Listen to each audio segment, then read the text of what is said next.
My name is Sophia Parker. I'm 36 years old, and I watched my 12-year-old niece dump a bucket of garden mud on my son's birthday cake while my sister laughed. That cake came from no bakery. It was my late husband's chocolate recipe, the one my son and I bake together every June from a card written in his father's own hand. Everyone in that backyard expected me to wipe it up, smooth it over, and keep the peace, because keeping the peace was my job in this family. Instead, that night, I opened a spreadsheet I had been afraid of for 4 years. By 6 the next morning, one email made every adult in my family understand exactly what my kindness had been costing them. And what happened at my mother's dinner table 2 weeks later, none of them saw that coming. Welcome back to Calm Drama Stories, where we share family stories about quiet strength, hard boundaries, and the moment good people stop paying for bad behavior. If you've ever been the one who holds a whole family together, this story was made for you. Drop a comment below, and be sure to subscribe, because you won't want to miss how this one ends. Let me back up because you need to know who I was before the mud. I live in Dayton, Ohio, in a small brick house with a backyard just big enough for a folding table and a sprinkler. I'm a CPA. I own a 4-person accounting firm called Parker & Associates, and I reconcile other people's bad decisions for a living. Numbers behave for me.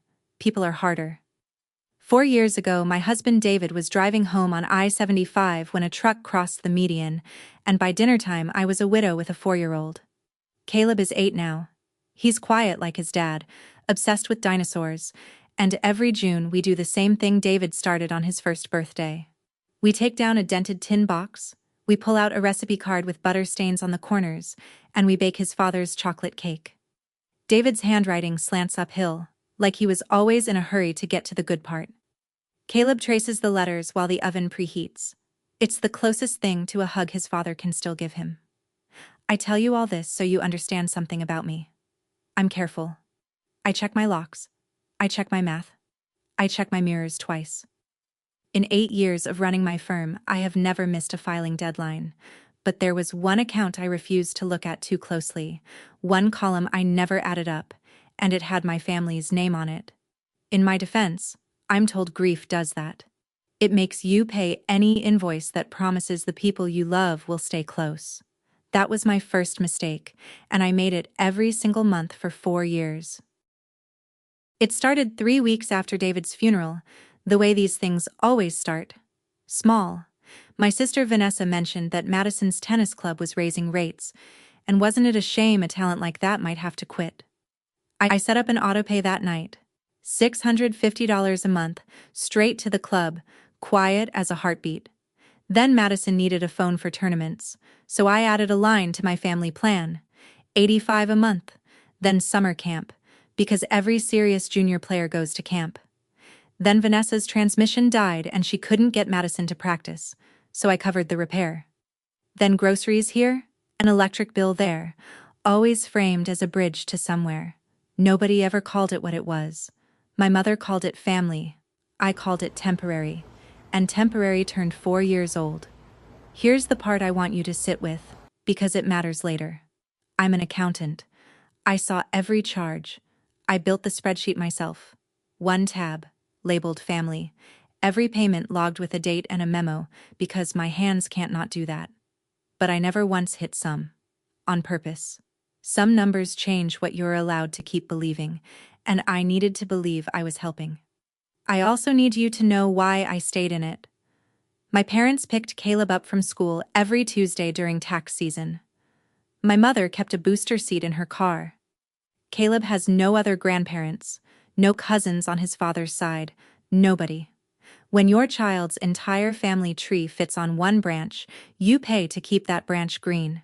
There is a number at the bottom of that column. I promise I'll tell you when I finally looked at it. To explain my sister, I have to explain the sentence my family runs on. Vanessa is 39, 3 years older than me, and for one shining decade she was the most important thing in the state of Ohio, at least at our dinner table. Junior tennis rankings, trophies on the mantle, a coach who called her a comet. Then at 19 her shoulder gave out mid-serve at a qualifier in Cincinnati, and the comet landed in a dental office, answering phones part-time. She married a man named Rick Hale who left before their daughter turned 5. Madison is 12 now, and here's the complicated truth.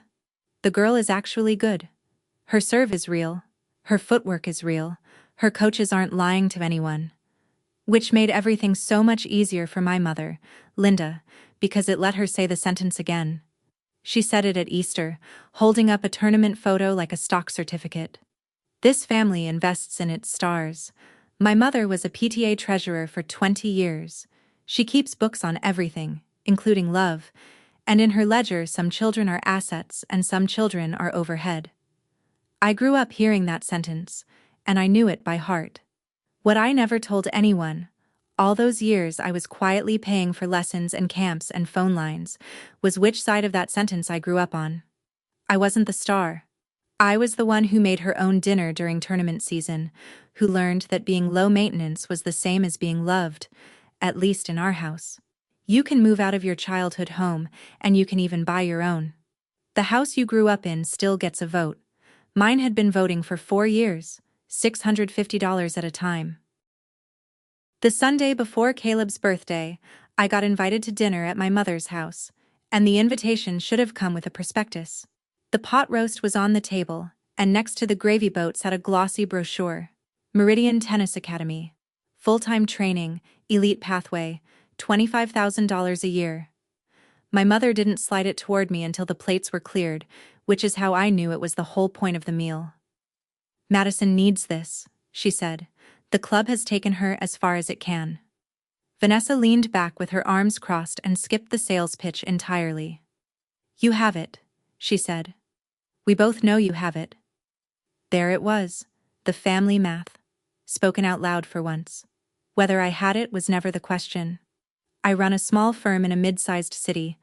I have a mortgage, a college fund for a boy whose father is gone, and one income to cover the rest of both our lives. I looked at the brochure, and I looked at my mother, and for the first time in 4 years I heard myself say it. My answer is no. I didn't raise my voice. I didn't list my reasons, because reasons are just handles for other people to pull. The kitchen went so quiet I could hear the dishwasher change cycles. Vanessa stared at me like I'd spoken a foreign language, which, in a way, I had. And my mother didn't argue at all. She folded the brochure closed, patted it once like a well-behaved pet, and said, "We'll see. Here's something you should know about my family. We'll see was never surrender. We'll see was a countdown." The week that followed had a temperature. Texts that used to come with heart emojis arrived like meeting minutes. Vanessa unfollowed me on everything, which at 39 is apparently how war is declared. My mother went with a more classic weapon.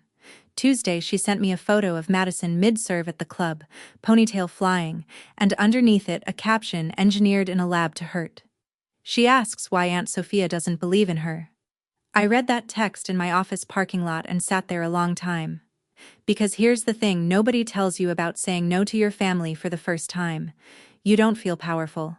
You feel like you've broken a machine everyone else still lives inside, and you can hear the parts grinding from every direction.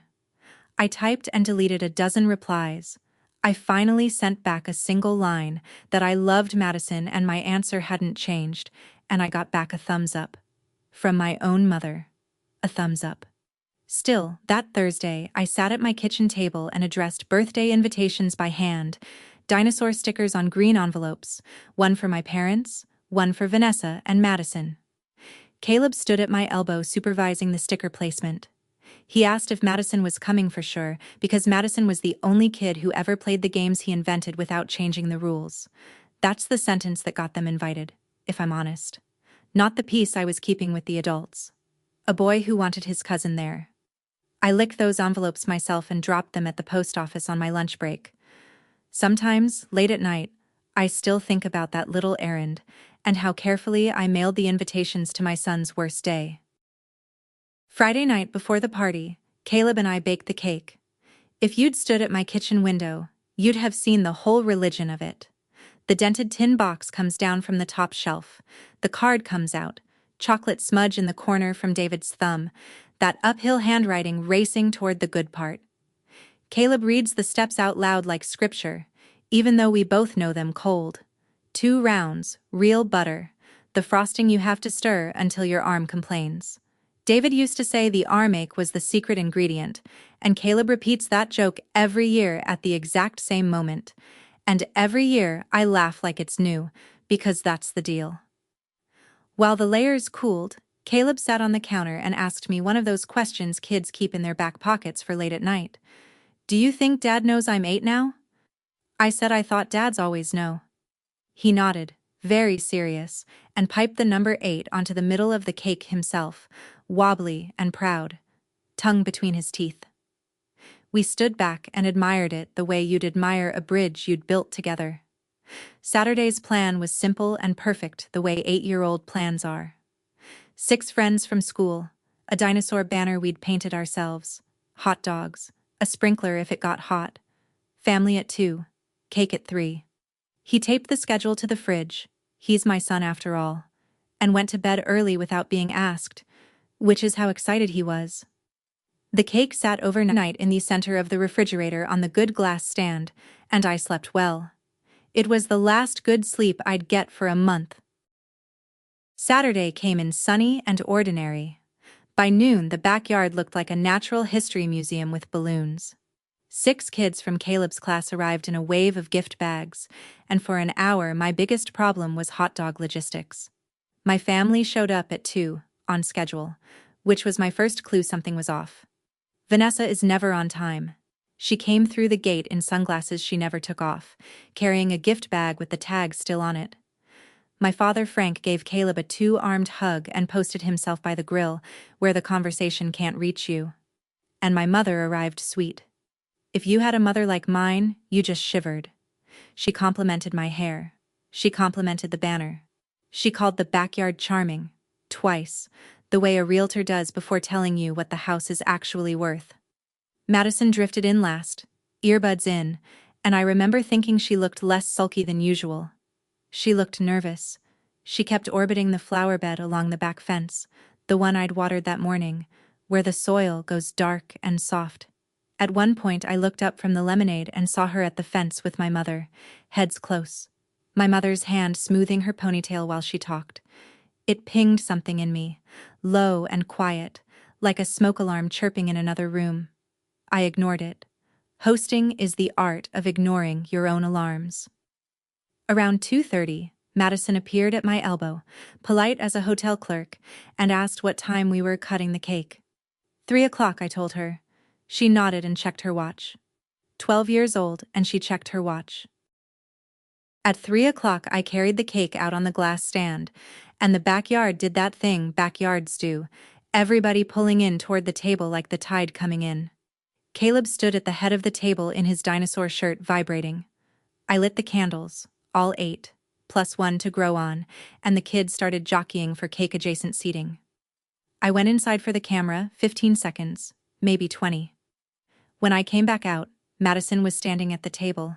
She was holding the little blue bucket from beside the flower bed, the one I use for weeding, and it was full. I remember the details in that too bright way you remember accidents.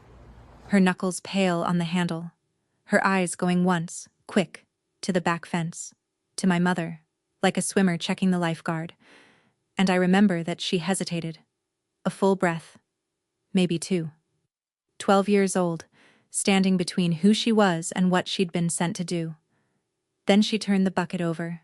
Mud came out in one gray-brown sheet over the frosting, over the wobbly number 8 my son had piped with his tongue between his teeth, over 2 days of butter and armache and a dead man's handwriting. The candles went out under it. One of them snapped. A little girl from Caleb's class screamed, the short kind, more surprise than fear. And then the whole backyard went silent the way a theater goes silent. Caleb didn't make a sound. That was the worst part. He just looked at the cake, and then at me, doing that math kids do, waiting for an adult to tell him how bad this actually was. And into that silence from 3 feet behind me came one sound. My sister. Laughing. Vanessa laughed the way you laugh at a sitcom, head back, hand flat on her chest, sunglasses finally coming off so she could wipe her eyes. Kids, right, she said, to the whole yard, inviting everyone to join. Nobody joined. One mother from Caleb's class picked up her purse in slow motion. My father studied the grass like it owed him money. Madison stood frozen with the empty bucket, and the look on her face is something I'll come back to, because it wasn't triumph. It was somebody waiting to find out if the check had cleared. And then my mother stepped forward, took one look at the ruined cake, at her grandson's white face, and delivered the line she'd apparently brought with her. "It's just cake, Sophia. Don't make it a thing." I want to be honest about what happened inside me, because people imagine rage is hot. Mine wasn't. Mine came in cold, quiet, and extremely organized, like a filing system switching on. But first things first, and the first thing was 8 years old. I went to Caleb, got down on his level, and told him we would fix it, that this was not how the day ended. He nodded, still silent, and let me steer him inside. Behind us, the party was already dissolving, parents materializing next to their children, thanking me too warmly, herding gift bags toward the gate. Within 20 minutes, the backyard was empty except for a dinosaur banner and a cake full of garden soil. Here's what I did not do. I did not scream at my sister. I did not say a single word to her, actually. And I'm told, by the one relative who still speaks to everyone, that my silence scared her more than any screaming would have. That evening, the house was too quiet. I scraped the ruined cake into the trash, washed the glass stand, and found Caleb sitting cross-legged on his bed holding the recipe tin like it was a passport out of the day. He wasn't crying anymore. He'd done that in the bathroom with the fan on, because he's 8 and already thinks he has to protect me, which is a whole other conversation I have with the ceiling some nights. He looked up and said the thing I knew was coming. "It was Dad's cake, Mom. She put mud on Dad's cake. Not my cake. Dad's." And I heard myself doing what I always did, so smoothly, so automatically, that it frightened me later. I heard myself say, "It's okay, honey. Madison made a bad choice. We'll bake another one. Bigger. This weekend." Smoothing, translating, prepaying everyone's consequences, the way I'd been doing for 4 years, with checks and casseroles, and now with my own son's grief. Caleb was quiet for a minute, running his thumb along the dent in the tin, and I watched him decide something. Kids do their real thinking sideways. You can see it cross their faces like weather. Then he said, in the small, careful voice of a boy who wasn't sure if he was allowed to say it, that he didn't think it was a choice. Exactly. I asked him what he meant. He put the tin down, looked at his knees, and told me what he'd heard at the back fence, 20 minutes before the cake came out. And I want you to hear what my 8-year-old said next in his exact words, because those words rearranged the next 10 years of my life. He'd gone to the fence to get the soccer ball. Madison and Grandma were on the other side of the lilac bush, and Madison's voice was doing the thing, he said. Like when you have to go off the diving board and you don't want to. She said, "You promise I still get the phone." And Grandma said, "If you do it properly." Then Madison said, "He's just a little kid." And Grandma said, "Whose side are you on?" He came back with the ball and didn't tell me, because he thought maybe the phone thing was about chores. Chores. I sat on the edge of my son's bed and felt the room reorganize itself around those sentences. Because look at what they mean. This was no meltdown from a jealous kid. No impulse. No sugar-fueled accident of childhood. There was an offer on the table before it happened. There was a negotiation. There was a price, a brand new phone, and a performance standard. Do it properly. And a loyalty clause. Whose side are you on? My mother, who taught Sunday school for 11 years, stood at a fence and closed a deal with a 12-year-old to break an 8-year-old's heart over a loan I had every right to refuse. And my sister, whatever she knew in advance, watched the delivery and laughed at the result. I tucked Caleb in.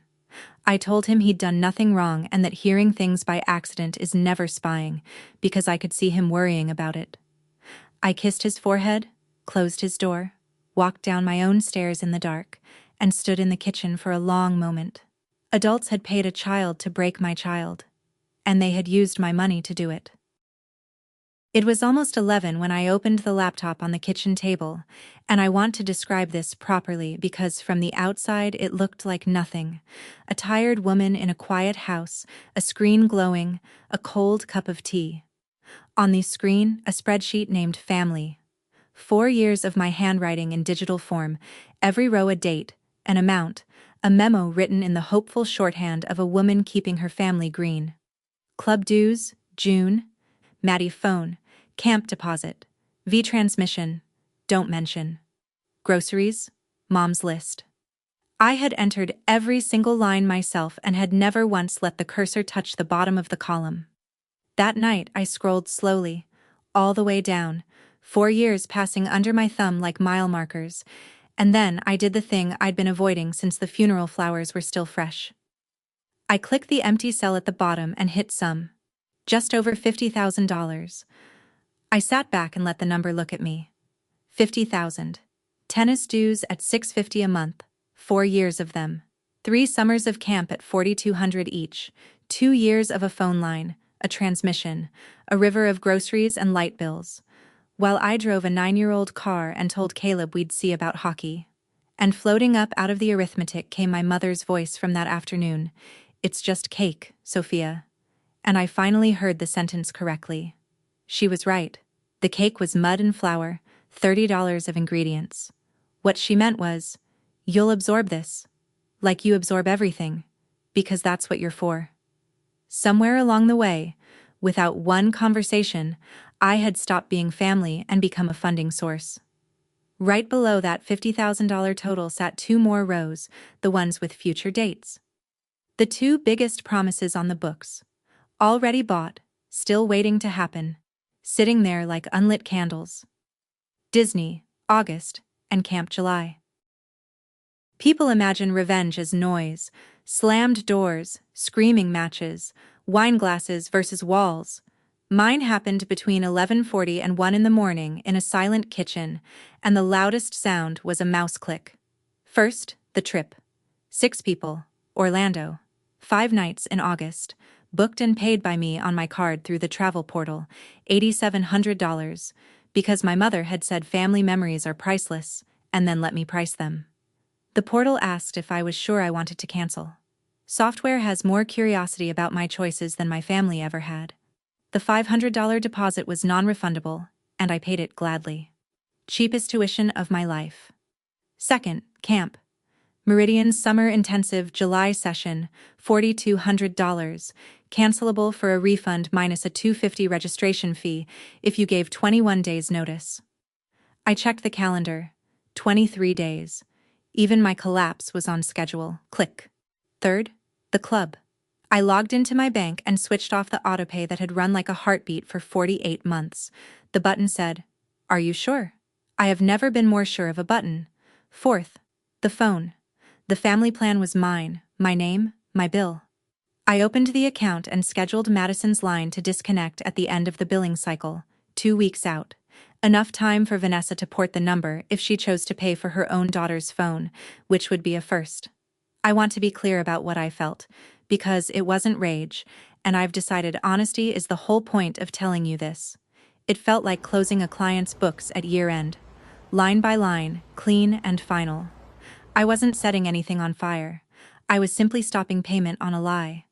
Let me pause here, because I know some of you are sitting where I was sitting.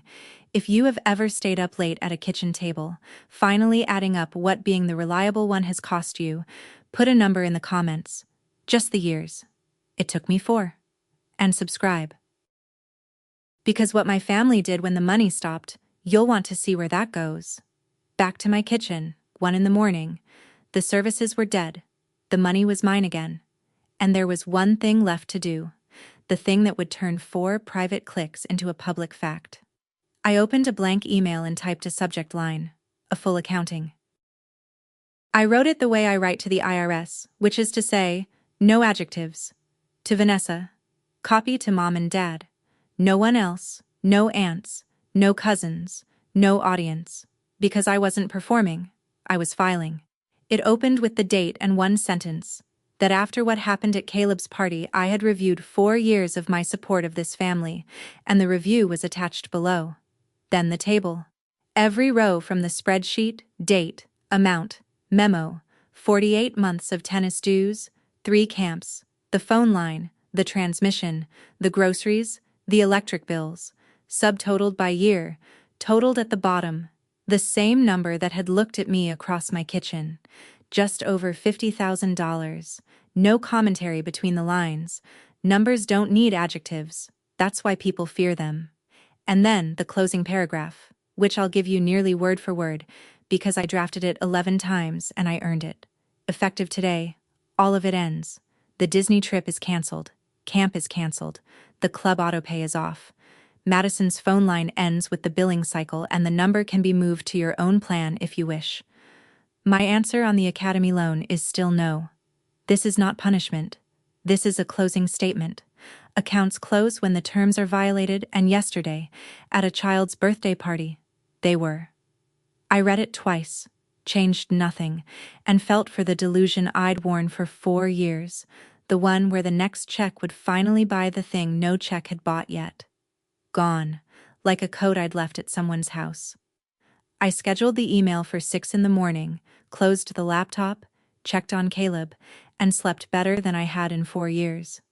At 6 in the morning, it went out. By 6:40, my phone lit up like a slot machine. I didn't answer the first call, or the second, or the 6th. I made pancakes. Caleb and I had a Sunday to repair, and syrup outranks screaming. But voicemails pile up like snow, and by afternoon I had the whole morning reconstructed from my sister's messages, each one angrier and more useful than the last. Here's what happened in Vanessa's kitchen, according to Vanessa, who has never in her life understood what she was confessing. Saturday evening, hours after the party, my mother had come by and given Madison the phone. The new one, the big camera, the works, purchased on my mother's card. A reward, delivered on schedule, for services rendered. Do it properly? And she had. So Sunday morning, Madison was leaning against the counter with her whole life already transferred onto this beautiful object when my email arrived and Vanessa started reading it out loud. She got through the total okay. 50,000 produced only a scoff. Can you believe your aunt, tallying gifts like some kind of accountant? It was the last paragraph that did it. Camp is cancelled. Madison's line ends with the billing cycle. And my niece, holding the reward, learned in one sentence that the currency it was paid in had just died. The phone slipped out of her hands, and the screen met the tile floor, and it made, Vanessa said, a sound like a windshield.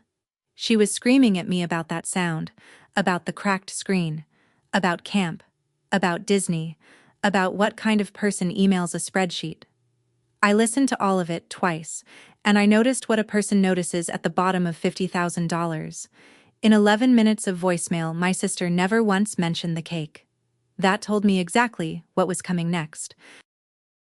What came next was the family version of a public relations campaign, and my mother ran it like she'd been saving up.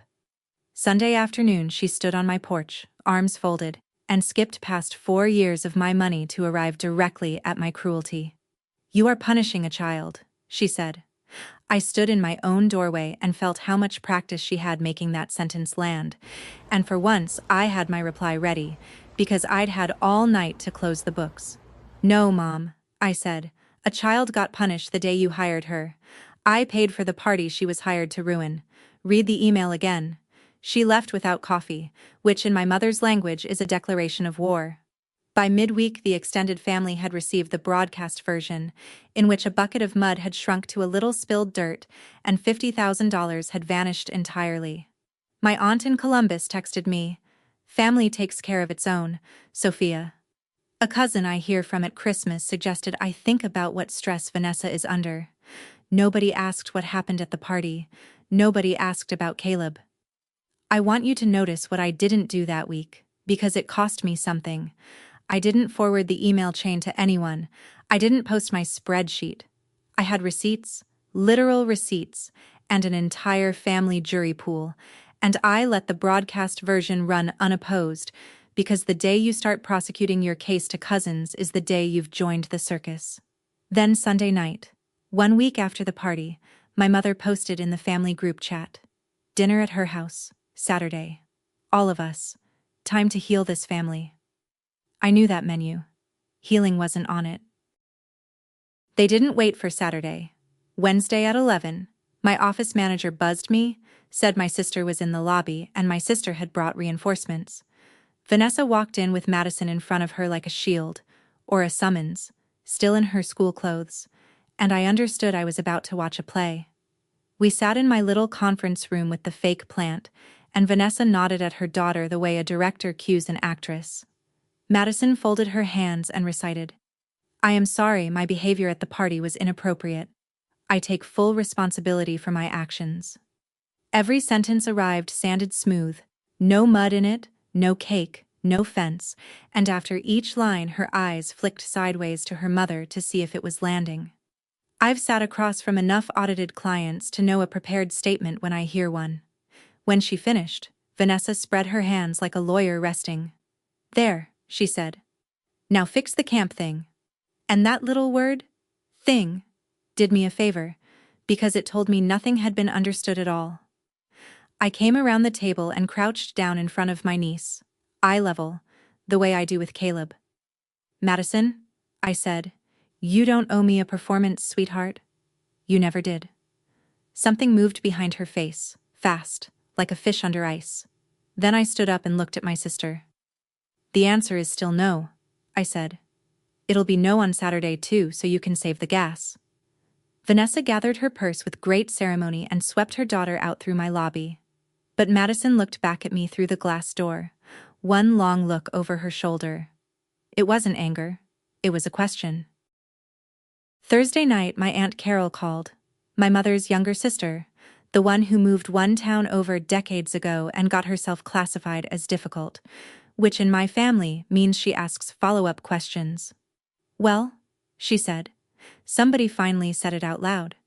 And then Carol gave me the history lesson I'd spent 30 years half knowing and carefully not assembling. "You think this started with Madison?" she said. "Honey, this is a rerun." And she walked me through it. The years when every dollar in my parents' house was sorted by one rule: coaches in 3 cities, motel weekends for tournaments, gas money, entry fees, a racket that cost more than the mortgage payment. And when the numbers got tight, the account that got emptied, quietly, without a family meeting, was the one with my name on it. The college fund. I knew it was gone. I'd known at 17, when I was told, with a shrug I never forgot, that I was the resourceful one and I'd land fine.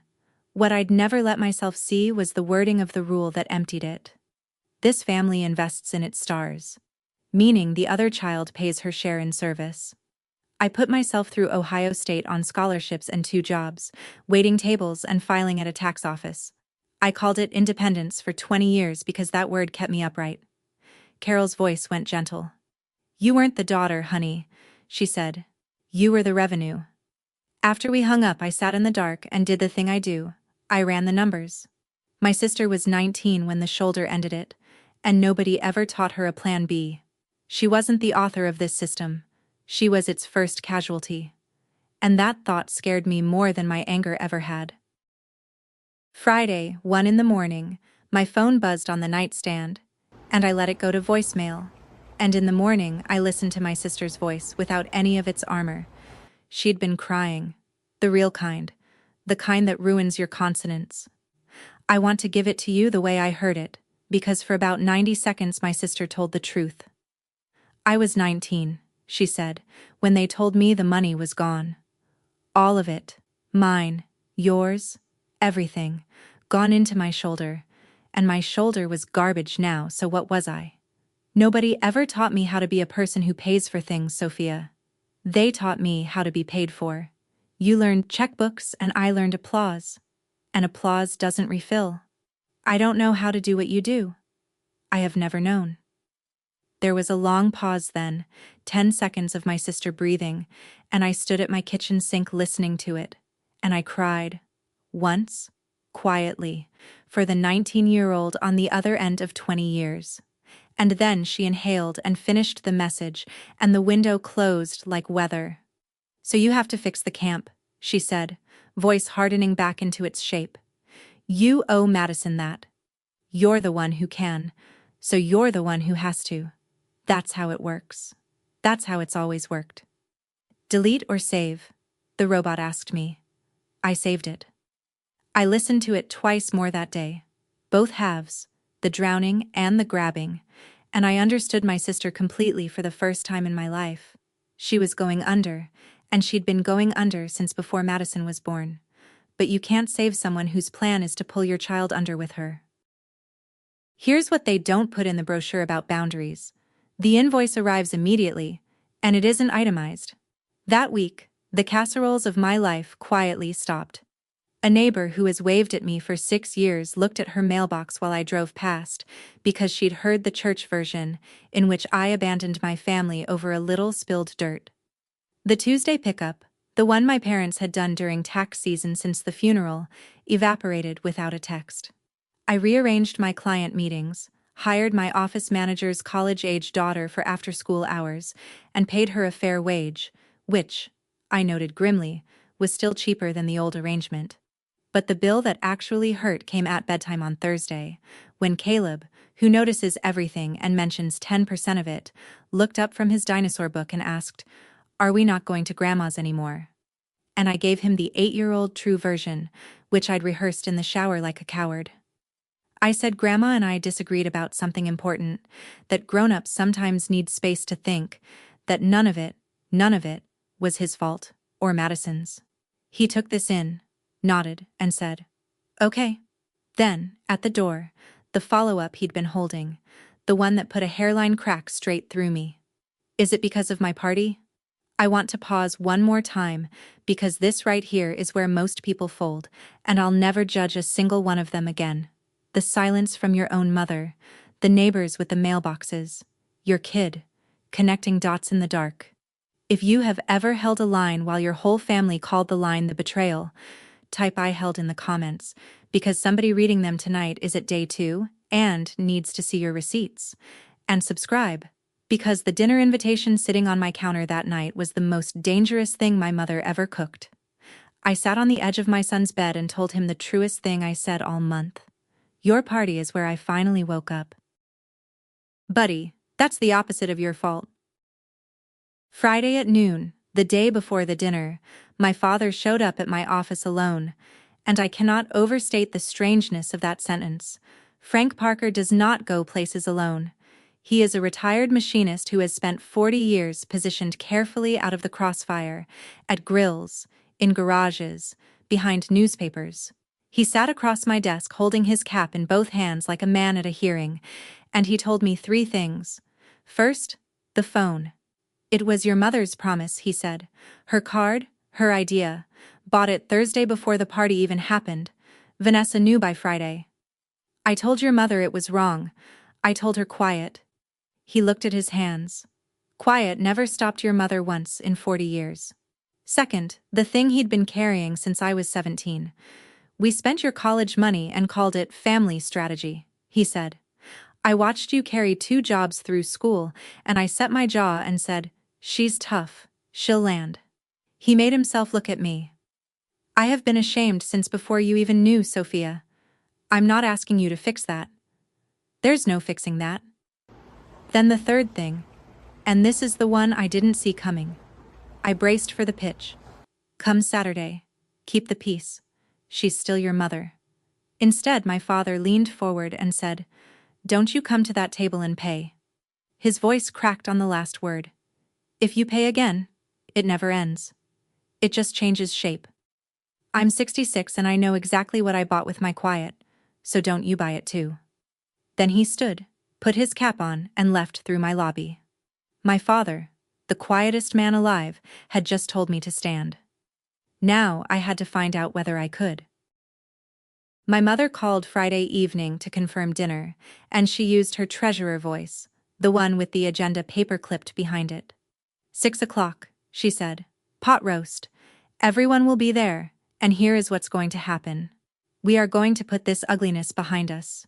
You'll reinstate the camp. Madison shouldn't lose her summer over a squabble between adults. You'll rebook the trip. The whole family's been looking forward to it. And we can discuss the academy calmly, like a family, after everyone's eaten. Then, All of this is forgotten, sweetheart. Every word. Clean slate. I said nothing, which she took as progress, so she laid the last card down with the gentleness of a woman who has been closing deals at kitchen tables for 40 years. Or don't come, she said. And if that's your choice, don't come at Christmas either. I won't have you at my table part-time. There it was, terms and conditions, love as a subscription service, and my seat at the family table listed at its actual price for the first time, roughly $13,000 a year plus a $25,000 balloon payment, renewable annually, forever. What she was offering was everything I'd been terrified of losing since the funeral. Grandparents for Caleb, Christmas mornings with cousins, the photograph of a whole family, everyone in the frame. All of it back, tomorrow, for the standard fee. She hung up before I could answer. My mother always hangs up first. It's how she keeps the last word on layaway. I stood in my kitchen holding the dead phone, and across the room, on the refrigerator, Caleb's birthday schedule was still taped up. Hot dogs, sprinkler, family at 2, cake at 3, and next to that fridge I'd canceled $50,000 of make-believe. One night left to decide which woman was walking into that dinner. I'm going to tell you the part I'm least proud of, because you've stayed with me this long and you've earned the whole ledger. Friday night, close to midnight, I sat at the kitchen table and opened the camp portal, and my cursor sat on the reinstate button for a long time. My reasons scrolled like a fine print nobody reads. Madison didn't design the deal. 12-year-olds take the currency offered. That's what childhood is. She was good. Actually good. And her summer was about to become the ash of a war she didn't start. One click, $4,200, and one child, at least, comes out of this hole. That's how it always starts, doesn't it? One click, for the child. Then a floorboard creaked, and Caleb patted in for a glass of water, saw the screen over my shoulder, and read the logo. He didn't say anything at first, just filled his cup, drank half, and then asked, in the flat, careful voice he gets when he already suspects the answer, "Is that for Madison? Are you buying them back? Are you buying them back? 8 years old?"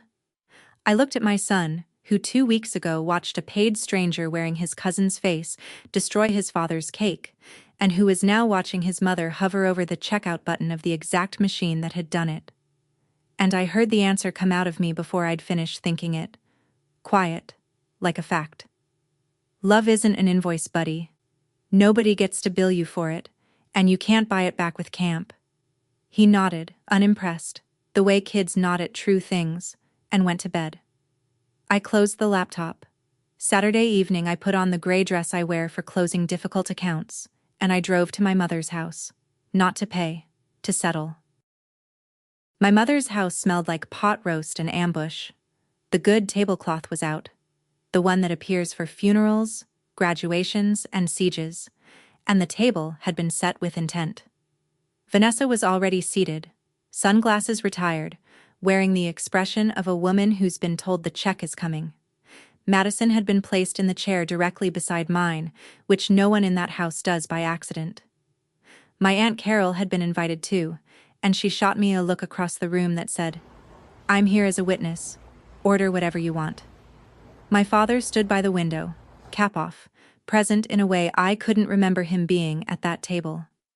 Caleb was home with a sitter, and that decision I'd made in about 4 seconds. This table had never once been safe for children.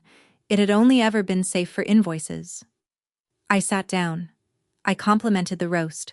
My mother served everyone herself, orchestrating, radiating the terrible warmth she produces on days she expects to win, and beside her plate, face down but present, sat the Meridian brochure, like a contract waiting for the dessert course. Small talk was performed. Carol's tomatoes were discussed at length, everyone grateful for the tomatoes. God bless the tomatoes. Under it all, one man's silence had changed frequency. My father watching me instead of the grass for the first time in my adult life. Then my mother folded her napkin, tapped it twice against the tablecloth, and said, "Grace," even though we'd finished eating. A second grace. Her own invention, in which she thanked God for family, for forgiveness, and for new beginnings. Amen went around the table like a signature loop, and then she reached for the brochure. She opened it flat between the serving dishes and smoothed the crease with her thumb, and then she addressed the table like the chair of a board recognizing an item of old business. "We are prepared to put this behind us," she said. "We, as though the family were a firm with voting shares. Here is what reasonable looks like. The camp reinstated by Monday, the poor child's summer is hanging by a thread. The trip rebooked, the deposits are only money, and memories are priceless." She actually said it again. Priceless. Over a brochure with a tuition schedule. "And then we'll discuss Meridian like a family. Calmly. No more emails." She said emails the way other people say infestations. Then she nodded at Vanessa, and I watched my sister receive the cue exactly the way her daughter had received it in my conference room, and deliver the adult version of the same recital. "I'm sorry things got out of hand at the party," Vanessa said, to a point on the wall just above my head. Emotions were running high. We all could have handled things better. I counted the missing words while she talked. Mud was missing. Cake was missing. Paid was missing. Promised was missing. Phone was missing. David was missing. It was an apology with the serial numbers filed off, and when it was over she looked, on reflex, to our mother, and got the small approving nod, and something in my chest went very still and very clear, like water finally freezing all the way through. My mother turned back to me and spread her hands open above the brochure. "So, sweetheart," she said, "are we a family, or aren't we?" Every face at the table turned to me, and even the pot roast seemed to wait. I put down my fork, and I said the quietest thing I have ever said. I said, "I want to answer that question honestly, Mom, so I'm going to need you to hear the whole answer." And the room let me have the floor, mostly out of shock. "For 4 years," I said, "since the week we buried David, I have paid this family just over $50,000. Tennis, camps, a phone, a transmission, groceries, light bills. I never asked for thanks. I told myself it was love, and for me, it was. Then 3 weeks ago I said no to a loan. One time, one no, and inside 7 days, a 12-year-old was offered a phone to walk across a birthday party and dump mud on a dead man's cake in front of his son. I turned to Madison because she'd gone pale, and this part belonged to her. "None of this is your fault," I said, gently, and looking right at her. "Not the party, not the phone, not this dinner. Adults did this. Adults built the whole machine, sweetheart, and adults handed you the bucket. My door will be open to you every day of your life. My wallet won't be. You'll understand the difference someday, and I hope you learn it a whole lot cheaper than I did." Then I turned back to my mother, who had begun, at volume, the speech about everything this family has done, and I did what I'd promised myself in the car. I did not raise my voice, and I did not lower my eyes. "Mom," I said, "I finally closed out the account this spring, and here's the audit. I wasn't a daughter to you. I was a bank, and the bank is closed." Vanessa's chair scraped back. "You owe us," she said, and her voice had the crack in it from the voicemail. "You're the one who can, so you're the one who has to." I took a folded note from my purse and set it by her plate, a name and a phone number in my handwriting. "One of my clients needs a full-time office manager," I said. "Real salary, real insurance. I already told her about you, the shoulder, all of it, and she wants to meet you Tuesday. That's what I have left to give Vanessa. A door instead of a check." My mother stood up. "If you walk out now," she said, "don't you walk back in at Christmas." I picked up my purse, and I felt the price of the next sentence and paid it anyway. "You were right at the party, Mom," I said. "It was just cake, and it was never about the cake." Then I thanked my father for dinner, and I walked out of my childhood home, past the graduation photos and the trophy shelf, through the front door, and the screen door clicked shut behind me. Softest sound I ever heard. Loudest thing I ever did. I made it 2 blocks before I had to pull over on Sycamore, under a streetlight, because my hands had started shaking on the wheel like they'd been saving it up. and I cried for about 10 minutes. The ugly kind, forehead on my knuckles, hazards ticking.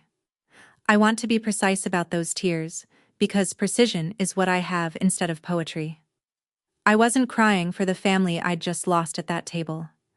I was crying for the family I'd spent 4 years trying to buy, the one made of autopays and swallowed words, and a seat I kept renting at full price, the one that had never existed and was never going to, at any price, and some part of me had known it the whole time, and kept paying anyway. The way you keep watering a plastic plant, because the watering is the only part that feels like yours. Grief and relief came out in the same breath. They shared a checkbook, it turns out, and both of them were finally settling up. Then I drove home to the family that did exist. Caleb was on the couch in his pajamas, sitting with the sitter, and he looked up when I came in and read my face with that terrible 8-year-old accuracy. We sent the sitter home and ate cereal at 9 o'clock at night. The two of us at the kitchen table where all of this had been decided, and it was the best dinner I had all month. 3 days later, my phone buzzed. Vanessa. I braced, and then I read it. "Did you mean it?" she wrote. "The job." I typed back the client's name and the number and nothing else, and I hit send before I could add a lecture to it. Some doors you just hold open. You don't also narrate them. Here's the accounting, 90 days out, because I know you want the numbers, and I'm the woman who'll always give them to you. Vanessa took the job. Office manager, full-time, real paycheck, the first one of her adult life that didn't root through our mother's mythology. She never thanked me, which, honestly, was correct. Thanks would have made it a favor, and favors were the old currency. She just showed up on time, every day, and kept showing up, and my client says she runs that front office like a seated player, which I chose to find funny. Madison kept her phone, the screen fixed on Vanessa's dime. The line moved to Vanessa's plan. She plays at the community courts now, and her mother sits through every practice, because it turns out watching is free. My mother kept her word with the discipline she brings to everything. Silence, total, curated. Christmas will have an empty chair where the checkbook used to sit, and I'd be lying if I said that didn't ache at odd hours. The force I grew up under didn't die at that table. It just lost its last paying customer. And my father, my quiet father, shows up at my house every single Tuesday at 3 o'clock to pick up Caleb from school, his own idea, his own gas. Because Tuesdays, he told me, cap in hand on my porch, are ours. The old club autopay is still $650 a month, by the way. It just goes into Caleb's college fund now. Same amount, different future. 2 weeks after that dinner, on an ordinary Saturday, we threw the do-over party. Same backyard, same dinosaur banner, patched with tape where June had worn it. 6 kids, hot dogs, the sprinkler going by 2 o'clock. Caleb and I baked the cake together on Friday night, the tin box down from the shelf, David's handwriting racing uphill toward the good part, and this one came out lopsided, leaning gently to the left like it was listening to something. Caleb piped the number 8 himself again, steadier this time, and declared the lean made it aerodynamic. My father came and worked the grill and took 200 photographs of children who were not holding still. Aunt Carol brought tomatoes. Nobody at that party had been paid to be there, and you could taste it, I swear. You could taste it in the frosting. Then in October, an envelope showed up in my mailbox, my name in careful, round 12-year-old handwriting. Inside was a drawing, 2 kids at a table, a cake between them with 8 crooked candles, and under it, in pencil, pressed hard enough to groove the paper. I'm sorry about the cake. For real. Nobody paid me to say that. I stood at my mailbox on a Tuesday